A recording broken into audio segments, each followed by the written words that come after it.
अस्सलाम वालेकुम everyone, you are watching Pakistan stock market updates. और आज हमारे साथ मौजूद है मिस्टर मोहम्मद अमीन और आज हम इनसे स्टॉक मार्केट के बारे में सवाल करेंगे। और सबसे पहला सवाल सर ये है कि आज जैसे कि डॉलर तो डेली इंक्रीज हो ही रहा है, तो आज मार्केट जो है खुली भी पॉजिटिव थी और जो है क्लोज भी पॉजिटिव ही हुई, तो इसके पीछे क्या रीजंस थे?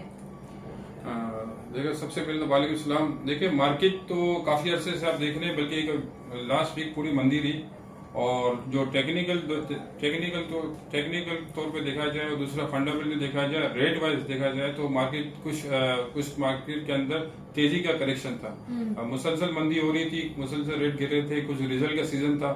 तो ये जब रिजल्ट के सीजन होते हैं मार्केट में तेजी होती है। मगर ये हमारी बदकिस्मती है कि जो हमारा जो रुपया है रोजाना डिवेल्यूएशन होता जा रहा है, डॉलर बढ़ता जा रहा है, तो इसकी वजह से बहुत ज्यादा प्रेशर आ रहा है। और जब ये डॉलर बढ़ जाता है तो फिर ये दूसरी बात और भी आती है कि जो पॉलिटिकल अनसर्टेनिटी है और दूसरा के इंटरेस्ट रेट बढ़ने वाला, ये सारी बातें आ जाती है, तो इसकी वजह से सारा मामला डिस्टर्ब हो जाता है।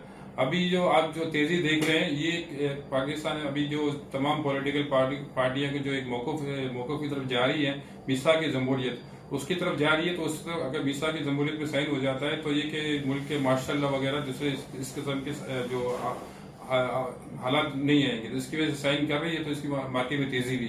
और दूसरी जो हमारी जो 4-5 कंपनी जो बिक रही है, जो $1.5 अरब की जो बिक रही है, वो ये स्टॉक मार्केट से बाइंग होगी। गवर्नमेंट अपनी होल्डिंग नहीं दे रही, बल्कि जो पब्लिक की होल्डिंग है, जो स्टॉक मार्केट में ट्रेड हो रहे हैं, वही शेयर खरीदेंगे बाहर वाले और तो स्टॉक में पैसे आएंगे।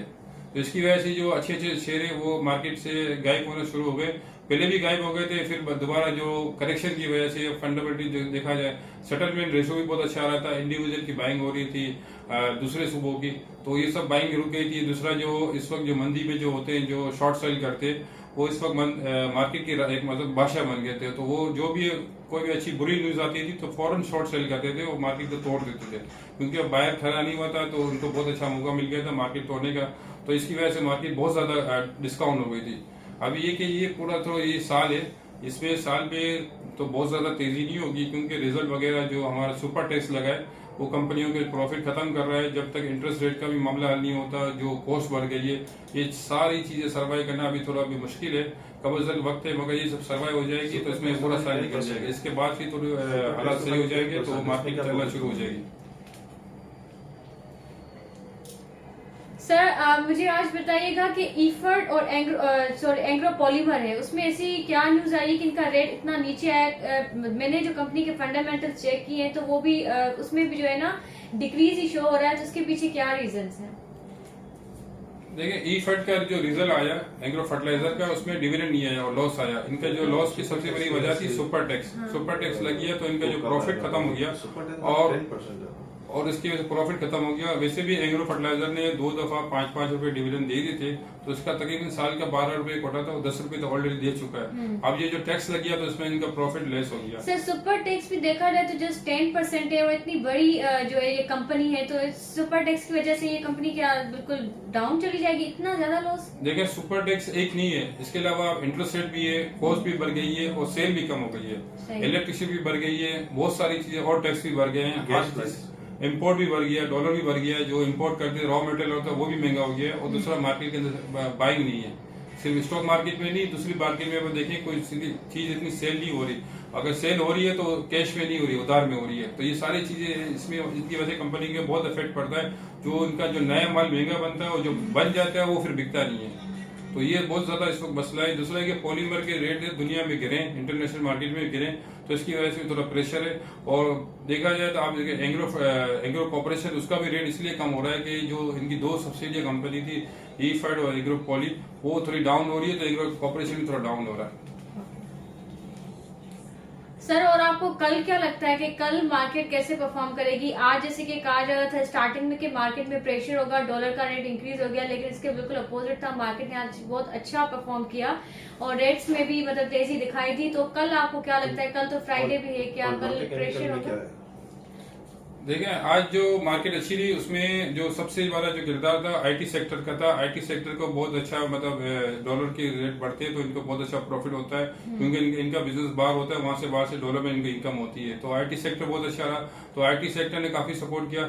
फिर दूसरी बात इसके ऑयल सेक्टर बहुत अच्छा रहा। ऑयल सेक्टर का जो प्राइवेट जो सेल हो रहे हैं जिनके जो बाहर कंपनी वाले जो खरीद रहे हैं, तो इसकी वजह से अगर वो खरीद लेते हैं, जैसे OGDC, PPLA और अपने हमारी गैस से सी सौदन है, अगर ये खरीद लेते हैं तो ये अपना मैनेजमेंट भी अपनी लेंगे, तो इन कंपनियों की परफॉर्मेंस अच्छी हो जाएगी, वहां से डिविडेंड भी आएगा, तो दूसरे के स्टॉक मार्केट को इस किस्म का सपोर्ट हो जाएगा कि वहाँ पे $1.25 अरब की इनकम स्टॉक मार्केट में आ जाएगी।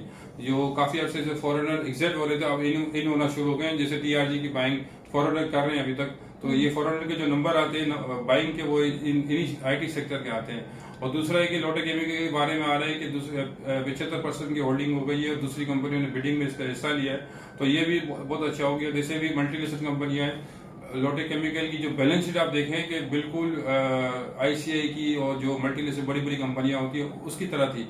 जब इसके हालांकि रेट इसका 10-12 रुपए था, मगर जो इनका बिजनेस था, वो जो इनका स्टाइल था हाई लेवल का था, अब वो वहाँ लॉस से निकल के प्रॉफिट में आ गई है। अब ये प्रॉफिट में आ गई है, तो अब ये हो सकता है कि इसकी होल्डिंग भी मार्केट से गायब हो गई है, तो इसका रेट भी बहुत ज्यादा इंक्रीमेंट हो जाए। जैसे 30 रुपए कह रहे थे और 30 रुपए में देखे कि बाइंग खरीदी थी, सेलिंग भी, मगर क्लोजिंग ऊपर आई, मगर ये लगता है कि ये जिग करके इसका रेट 35-40 रुपए के करीब रेट आ जाएगा, जो इसकी जो चाल दिखा रही है, क्योंकि बाजार का सपोर्ट हो, मार्केट का सपोर्ट होगा तो ये फौरन बढ़ जाएगा। लेकिन सपोर्ट नहीं हुआ, कोई बैड न्यूज आ गई तो दूसरी बात है, वरना ये अभी जो इसका जो लेवल बन गया है।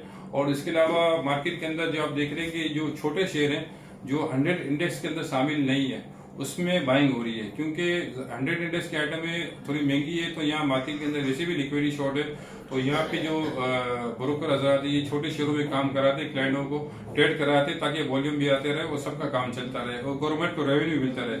अब मार्केट को जिंदा रखने के लिए अभी छोटे शेयर चलाते हैं, इसमें भी प्रॉफिट हो जाता है, तो अगर अच्छा खासा गेन हो जाता है तो ये बड़ी स्क्रीन भी चला देंगे। Thank you, sir. Thank you for your time, or thank you for watching this video, everyone. Allah Hafiz.